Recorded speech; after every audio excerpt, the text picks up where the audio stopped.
All right, let's get right into this because what we're about to see is one of the most incredible and honestly one of the most confusing things you could ever witness inside a church. We're heading into one of the most famous cathedrals on the planet to figure out a ritual that on the surface seems to break every single rule in the book. So, picture this. You're standing inside Antoni Gaudi's masterpiece, the Sagrada Familia, in Barcelona. Light is just pouring in through these massive stained glass windows, and it's turning the whole place into like a forest of shimmering color. You feel that sense of awe, that quiet reverence. It's exactly what you came for. And then it happens. All of a sudden, the sound of massive booming drums just fills the entire space. And then you see them, figures in what look like devil costumes, holding actual flaming torches, marching straight for the altar. It is loud, it's chaotic, and if you're not from there, it just feels completely and utterly wrong.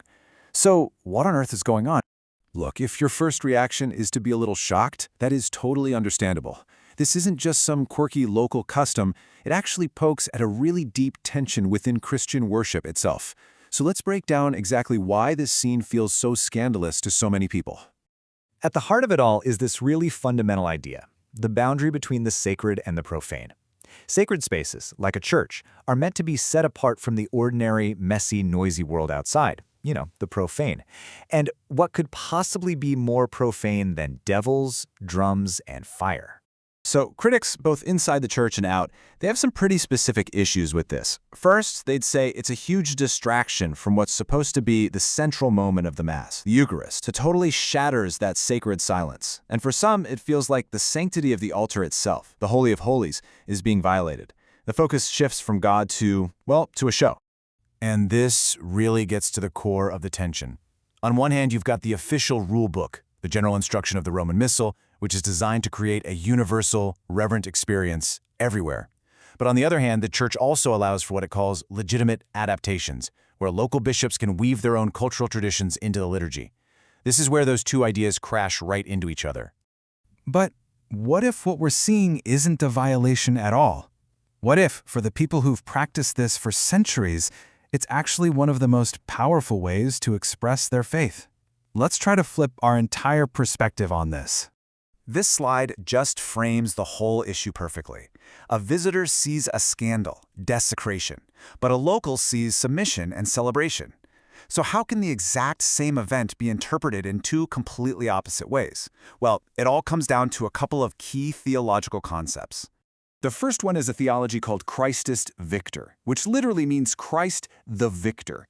In this view, the resurrection isn't just about quiet, personal forgiveness. No, it's a dramatic, cosmic, all-out triumph of good over evil. So the performance isn't a celebration of evil, it's a play about evil's ultimate defeat. And here's how that drama plays out. This Bal de Diablos, or Dance of Devils, isn't actually an attack. See, the devils represent all the chaos and noise of the world.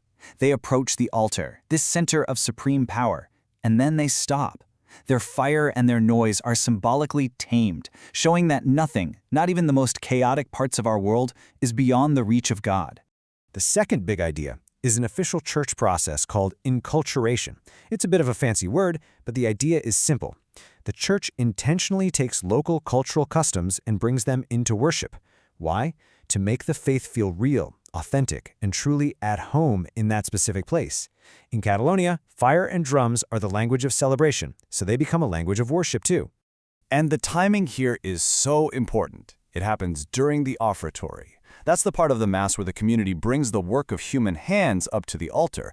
Well, in Barcelona, that work includes these incredible, centuries-old traditions. The community is literally offering its entire culture, its myths, its struggles, its joys, up to God. Now, this whole tradition isn't something they just cooked up last year. It has roots that stretch back almost 1,000 years. To really get it, you have to look at how it evolved. So let's wind the clock back. The Bals de Diablos first shows up in historical records way back in 1150. Through the Middle Ages, when most people couldn't read, these devils were basically actors in street plays teaching theology, that classic story of good beating evil. Then, for the Feast of Corpus Christi, they'd run ahead of the holy procession, symbolically clearing the path by making evil flee. And much more recently, after the Franco dictatorship tried to suppress Catalan culture, bringing back these traditions became this powerful symbol of their unique identity. The symbolism of fire is also just so crucial to understand. For a lot of us in Northern European or American traditions, fire instantly makes us think of hell and damnation. But in Mediterranean cultures, it's the total opposite. Fire is an overwhelming symbol of purification and celebration. Think of the giant bonfires at the festival of San Juan. It's a holy flame. Okay, so let's bring these two worlds, these two opposing viewpoints, right together at the altar of Gaudí's incredible church. A place that he actually designed to hold this exact kind of living, breathing, noisy faith. This table just lays it all out so clearly. What the visitor sees as symbols of pure evil, the local sees as beloved characters in a folk play. What one person hears as a distracting racket, the other hears as a joyful noise of the community. The fire that looks like destruction is actually a symbol of purification, and what seems like the ultimate act of desecrating sacred space is actually reframed as the ultimate act of submission. And you know, this connects so perfectly to the vision of the architect himself. Gaudí never wanted to build a cold, silent museum. He called it a temple of the people. He really believed that a church should represent the very soul of its community.